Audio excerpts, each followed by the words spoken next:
first step, we'll create folder structure for our website. For this project, I already prepared some materials that we'll use for our website. For example, we have these images that we'll use, some of those for our backgrounds, some of those will be for our links.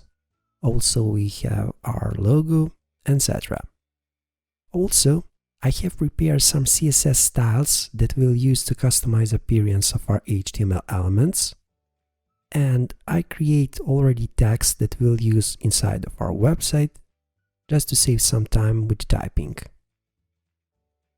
Okay, so now we can create folder for our website. Let's create new folder.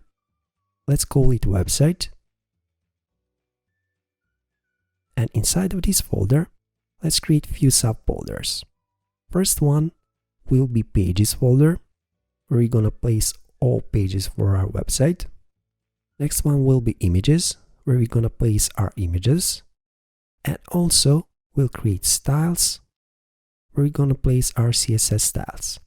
So basically this is how website folder structure will look like.